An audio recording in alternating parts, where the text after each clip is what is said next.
Salut à toi, je suis Mathieu Mars, j'espère que tu vas bien. Aujourd'hui, on se retrouve pour une nouvelle vidéo, on est dans un épisode de Math Actu. On va voir ensemble différentes informations autour de l'actualité de Tesla, SpaceX et de tout cet écosystème. On va commencer cette vidéo en parlant de SpaceX parce que à Boca Chica, cette semaine, ça a été un petit peu le fiasco. À l'heure où je vous parle, on est mercredi, donc je peux pas trop vous parler de SN10 parce qu'il y a différentes batteries de test, à des moments c'est annulé, bref. En tout cas, la vague de froid touche Boca Chica, l'électricité saute par exemple à South Padre. Du coup, qu'est-ce qu'il est en train de se passer? Eh bien, SpaceX a décidé cette semaine et même la fin de la semaine dernière de travailler sur le chantier du site.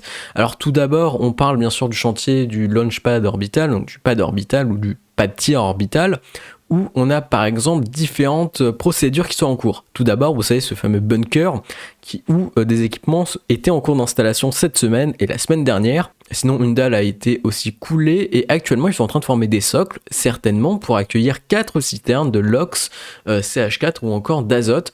Donc, ils sont en train de former la future ferme d'Ergol pour le pad orbital. En parlant de pad orbital, sur le site de fabrication, on a vu quelque chose d'assez surprenant. Voici plusieurs sections en fer qui sont actuellement en train d'être assemblées. Et si on regarde différents concepts qu'on peut voir sur la communauté, on pourrait en conclure que ce morceau-là pourrait être en fait la table, ou du moins on va appeler la plateforme qu'ils vont mettre en fait sur les piliers qui sont actuellement présents sur le pad tir pour les vols orbitaux. On va partir autour de la zone d'atterrissage qui a été refaite, qui est toujours en train d'être refaite. Ils l'ont un petit peu étendue et ils ont augmenté l'épaisseur pour qu'elle soit plus solide dans l'avenir. Sinon, SN11 est au complet à 100%, tout va bien, il a son carénage aérodynamique, il a ses ailerons et il devrait prochainement rejoindre le site de lancement et peut-être qu'il assistera au décollage de SN10 prochainement. Dans le dernier podcast de Joe Rogan, Elon Musk a annoncé que Starship et Super Heavy devraient faire des vols réguliers dès 2023, alors que la target du vol orbital pour fin 2021 est toujours d'actualité. Donc on pourrait avoir un Starship sur Super Heavy cette année. Tout à l'heure on a parlé de la vague de froid, et donc puisqu'on est au Texas et logiquement, il fait un petit peu plus chaud qu'à New York par exemple. Il y a des tortues et ces tortues qui sont marines n'aiment pas trop le froid, ce qui est logique. Et donc actuellement, SpaceX participe avec différents acteurs à sauver ces tortues et les protéger du froid qui s'abat sur le Texas. Et ce froid s'abat même à Austin, pour vous dire, sachant que la Terrafactory d'Austin est actuellement sous la neige.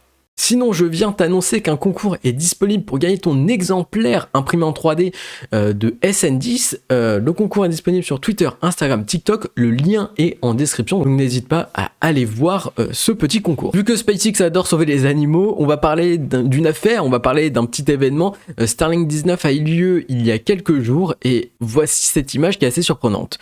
Eh bien, on arrive aux alentours de l'atterrissage du booster et puis finalement, en fait, aucun atterrissage est prévu. On voit 3 mouettes qui sont sur la barge autonome au Sicily et puis on voit un petit éclair, du moins un petit brin lumineux nous indiquant que l'atterrissage a été fait dans l'eau. Alors qu'est-ce qu'il s'est passé? Eh bien on a différentes possibilités. Soit SpaceX n'a pas voulu tuer ses mouettes et faire un barbecue géant, ce qui peut être probable sachant qu'ils ont quand même des caméras pointées sur ces mouettes et ça peut faire un drama énorme. Ou on peut avoir un problème de panne moteur ou un autre problème avec ce booster. Il faut savoir que ce booster c'est le B1059, c'était son 6e vol et il a déjà été rattrapé 5 fois par une barge. Alors on va analyser la télémétrie. En prenant le graphique de télémétrie, on a différents points entre le MICO et l'approche de l'atmosphère terrestre. On voit qu'on a bien sûr une décélération importante. Rien d'anormal en fin de compte parce qu'on n'est pas sur une réduction complète de la poussée, ce qui est un point positif. Alors oui, on peut la comparer avec la courbe rouge actuellement. On voit que la courbe rouge, elle, n'a pas une décélération aussi importante au début. Mais après, il faut savoir que cette courbe rouge correspond à une autre mission, donc une autre trajectoire. On n'est pas sur la même configuration. Conclusion, une panne moteur n'est pas forcément possible à ce point-là, sachant que le train de satellite a bien été déployé. Quand on approche de l'entry burn, donc de la rentrée dans l'atmosphère, au fin de cette courbe, lorsqu'on perd la télémétrie, on est déjà sur une nouvelle phase de décélération. Quand on regarde la vague rouge, la perte de la télémétrie arrive beaucoup plus tard. Ainsi, on voit que la traînée aérodynamique augmente plus rapidement avant la perte de la télémétrie. Alors pourquoi ce phénomène? Eh bien, tant qu'on n'a pas les déclarations officielles de SpaceX pour l'instant, on ne sait pas trop. Peut-être que l'IA a mal jugé son approche de sa rentrée dans l'atmosphère, a mal jugé sa trajectoire pour l'atterrissage, mais en tout cas l'atterrissage ne s'est pas effectué. Donc la panne moteur peut être évitée. Par contre, quand on regarde la baie moteur du booster lors de la rentrée dans l'atmosphère, on voit des phénomènes assez étranges. Donc pour l'instant, on n'est pas sûr. Mais bon, au moins on sait que le déploiement a été réussi, mais maintenant pourquoi ils n'ont pas réussi l'atterrissage, c'est encore une grande question que SpaceX ne nous répondra jamais certainement. La semaine dernière, c'était le nouvel an chinois. En Occident, on a eu plusieurs mises à jour. On a eu la mise à jour de Noël. On a eu différents ajouts qui ont déplu, mais ça, c'est une autre histoire. On n'est pas là pour parler de ça. Et vu que c'était le nouvel an chinois, les utilisateurs en Chine ont une mise à jour importante. Tout d'abord, ils ont désormais Douyin. Donc, c'est Douyin, en gros, c'est la version chinoise de TikTok, parce qu'au départ, TikTok, c'est une application chinoise. Et donc, nous, notre version pour l'Occident, c'est TikTok. Et pour ceux et celles qui me disaient que Tesla ne visait pas du tout les jeunes générations, eh bien, maintenant, vous avez tort. Clairement. Donc Tesla qui installe Douyin dans son unité de médias, c'est quand même un énorme point parce que Douyin et TikTok sont les applications les plus fréquentées de la jeunesse dans le monde. Il y a eu différents ajouts, des mises à jour autour de QQ Music, donnant plus de fonctionnalités, l'amélioration de la commande vocale et pas mal d'autres choses. En tout cas, c'est assez positif d'avoir une nouvelle application qui se rajoute au store. Après, en France, allons-nous avoir TikTok dans les Tesla? On verra ça dans quelques mois, je pense, ou quelques semaines, rien n'est sûr. On va rester encore en Asie et on va se diriger vers l'Inde parce que Tesla va ouvrir une usine pour fabriquer des véhicules électriques en Inde, dans l'état de Karnataka. Alors, pourquoi elle est en Inde? Il y a différents points importants à noter. Vous savez que la Chine, c'est quand même un grand marché autour des véhicules électriques, mais là, on va parler vraiment de l'Inde. En 2027, on prévoit 6,3 millions de véhicules électriques achetés annuellement. C'est-à-dire, vers 2027, on devrait avoir chaque année 6,3 millions de véhicules électriques achetés. C'est un chiffre énorme. Donc Tesla aimerait bien en fait prendre cette part et entrer sur le marché du VE là-bas. En 2020, le marché des batteries de véhicules électriques s'est levé à 5,4 GWh. Et en 2027, il devrait passer à 50 GWh, donc 40 GWh pour le lithium. Pour vous dire que le point financier glisserait alors de 580 millions de dollars américains, donc environ 475 millions d'euros, à 14,9 milliards, soit 12,2 milliards d'euros. Les 14 milliards en dollars. Donc les véhicules électriques ont la cote actuellement en Inde. Tesla arrive et va arriver en Inde. Le projet va se clarifier dans les prochaines années ou du moins les prochaines semaines, prochains mois. On aura plus d'informations très prochainement. Mais par contre, on en parlait déjà cet automne d'ailleurs sur la chaîne. On parlait déjà de Tesla en Inde.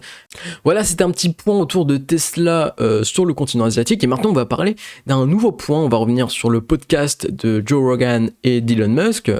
Elon Musk qui était l'invité, on va parler du Semi, on va parler du Cybertruck, on va parler du Roadster, bref, plusieurs sujets assez sympas. Donc le Cybertruck, le pick-up électrique de Tesla ultra futuriste entre guillemets, aura une réduction d'environ 3% de sa taille, donc il rentre dans les standards américains. Donc voilà, petit point sur le Cybertruck. Maintenant on va parler du Semi ou du Semi, vous savez c'est ce fameux camion électrique proposé par Tesla. Alors tout d'abord, vous savez on en avait parlé que des prototypes sortaient de la Giga Nevada pour plusieurs raisons. On a un design qui a été modifié, donc ça c'est un point positif, mais en tout cas le Semi aura un battery pack d'environ 500 kWh et la modèle S aujourd'hui, hors la Plaid Plus, approche des 100 kWh.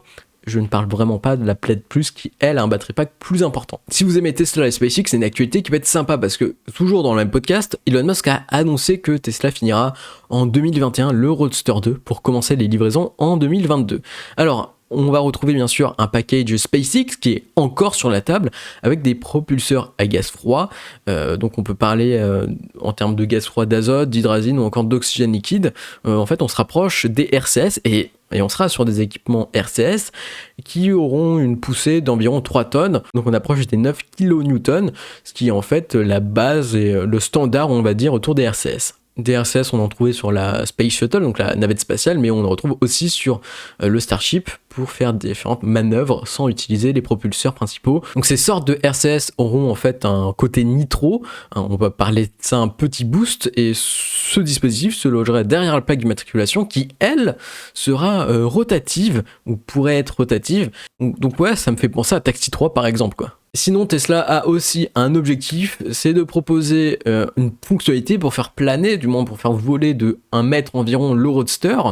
Voilà, donc avec des propulseurs ou des réacteurs On pourrait voir peut-être des Draco, mais ça c'est pas sûr, ou on pourrait voir des réacteurs, un modèle d'Overcraft par exemple. Mais ça bien évidemment pour l'instant ça n'arrivera certainement pas à mon avis, parce que bon, le régulateur américain et même les autres régulateurs n'accepteront pas ça.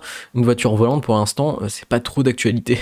Si on parle de système de propulsion, de RCS ou autre, on aura un réservoir en carbone logé à l'arrière. Vous savez que le Roadster a 4 places, donc sur la banquette arrière, on aura en fait une cloison avec un réservoir en carbone. Les réservoirs en carbone, c'est quelque chose qu'on pouvait voir d'ailleurs sur BFR, qui était vraiment la première version du vaisseau spatial pour aller sur Mars. On était plus avant sur du carbone. Aujourd'hui, les réservoirs en carbone, ça a été abandonné, par exemple sur le projet Starship, pour des raisons de coût en fait. Voilà, c'est la fin de cette vidéo. Je t'invite vraiment à mettre un petit pouce bleu sous cette vidéo. Ça permet de soutenir la chaîne et soutenir cette vidéo. Tu peux me retrouver sur Twitter, Instagram, Facebook pour retrouver toutes les actualités autour de l'écosystème Tesla, SpaceX et autres. Tu peux également t'abonner à la chaîne YouTube. C'était Matt sur Mars. Allez, bye.